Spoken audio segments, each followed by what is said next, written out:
Hello, আসসালামু আলাইকুম সবাইকে। কি অবস্থা? কেমন আছেন? আশা করি আলহামদুলিল্লাহ ভালো আছেন। আপনাদের দোয়ায় আমি অনেক ভালো আছি। তো আসলে আজকে আমি নোয়াখালী এবং কুমিল্লা প্রসঙ্গে নিয়ে কিছু কথা বলতে চাই। নোয়াখালী বিভাগ চাই, নোয়াখালীতে কিছু নাই। আসলেই কিছু নেই। কারণ তাদের যদি কিছু থাকতো তাহলে তারা রাস্তায় নেমে আন্দোলন করে হই হুল্লাস করতো না। বুঝতে পারছেন? আসলে কি বলবো, যার আছে সে কিন্তু বলে না যে আমার আছে।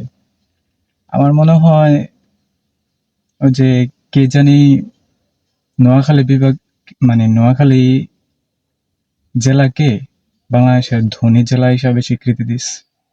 তাও নাকি বাংলাদেশের মধ্যে 20 জনের মধ্যে নাকি আই থিঙ্ক কতজনের মধ্যে নাকি আহ 11 জনই নোয়াখালী ধনী। তো আমার কথা হচ্ছে, নোয়াখালীতে যদি এতই ধনী থাকে তাহলে এই যে প্রতি বছরে বছরে বন্যা হয়, তাহলে অন্যান্য মানুষের কাছে, অন্যান্য জেলাদের মানুষের কাছে হাত পাতে কেন তারা?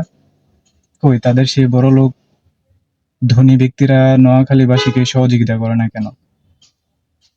এখনো অনেক ভিডিও আছে, অনেক প্রতিবেদন আছে যে কুমিল্লার মানুষ নোয়াখালীর মানুষকে অনেক হেল্প করছে এই বন্যার মধ্যে।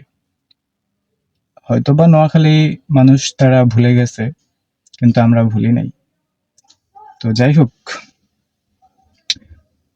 ভুলারই কথা।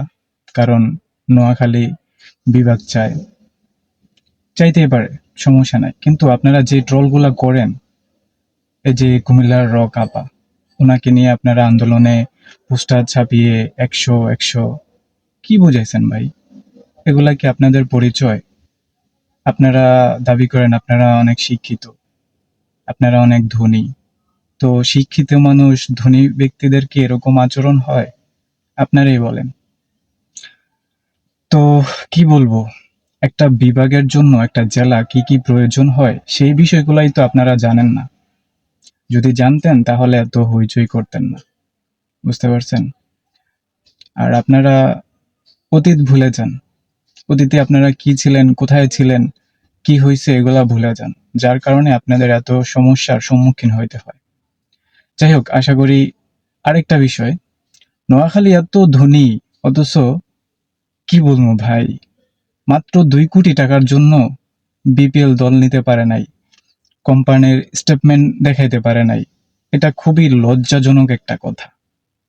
আর কুমিল্লা কিন্তু সেই জায়গায় বিপিএল এ 4 বার চ্যাম্পিয়ন। ভাই এটা মানতে হবে। আপনারা অনেকেই বলেন নোয়াখালী নাকি আমেরিকা। তো আমি বলি, যদি নোয়াখালী হয় আমেরিকা, তাহলে কুমিল্লা হবে কি জানেন? রাশিয়া। এটা মনে রাখেন।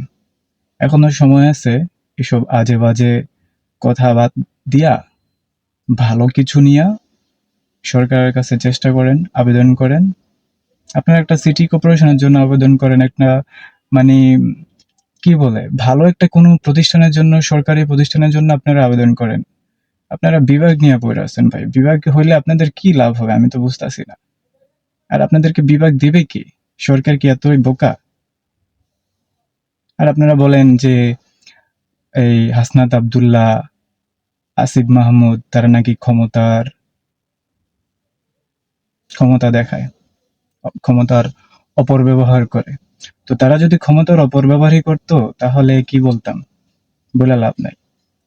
আপনাদের নোয়াখালীতে অনেক মন্ত্রী, অনেক এমপি ছিল, ঠিক আছে? এবং কি বিএনপির খালেদা জিয়াও কিন্তু, আমি যতটুকু জানি, উনি নোয়াখালীর। কিন্তু তারা করে নাই, কারণ তারাও জানে যে নোয়াখালী যে বিভাগ করবে, বিভাগ করার মতন ওরকম সিচুয়েশন, ওরকম পরিস্থিতি, ওরকম উন্নত এখনো হয় নাই, অনেক দূর। আর ওবায়দুল কাদের উনি করে নাই, করার জন্য চেষ্টা করছে, এটাও আমরা মানি, চেষ্টা করছে। কিন্তু তার মানে এই না যে হাসনাত আব্দুল্লাহ, তারপর হচ্ছে আসিফ মাহমুদ তারা ক্ষমতার অপব্যবহার করতেছে।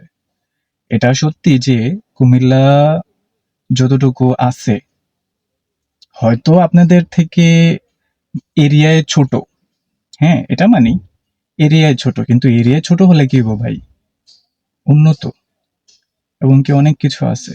শিক্ষা প্রতিষ্ঠান থেকে শুরু করে তারপর ক্যান্টনমেন্ট আরো অনেক কিছু। নোয়াখালীতে মানে কি বলবো, আমার মনে হয় না যে 10-15 কোটি টাকার দামের কোনো একটা বাড়ি আছে বা কোনো একটা বিল্ডিং আছে, কিন্তু কুমিল্লাতে বাড়ি না, বিল্ডিংও না, শুধুমাত্র একটা গেট আছে।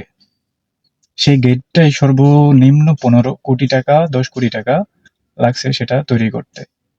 তাইলে আপনারাই বলেন আপনারা কতটা উন্নত আর কুমিল্লা কতটুকু উন্নত।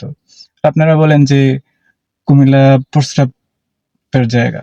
আরে ভাই, আপনাদের ওইখানে যদি নোয়াখালীতে যদি ভালো পরিবেশই থাকতো তাহলে কুমিল্লাতে আপনারা প্রস্রাব করতেন না, নোয়াখালীতে গিয়া করতেন। ঠিক আছে, এতটা ইয়া মনে করেন না। যাই হোক, অনেক কথা বললাম, আশা করি বুঝতে পারছেন। আর যদি না বুঝেন তাহলে এটা আপনাদের ব্যর্থতা।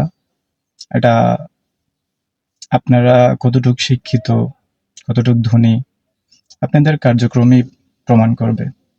তো ভালো থাকবেন সবাই। আল্লাহ হাফেজ।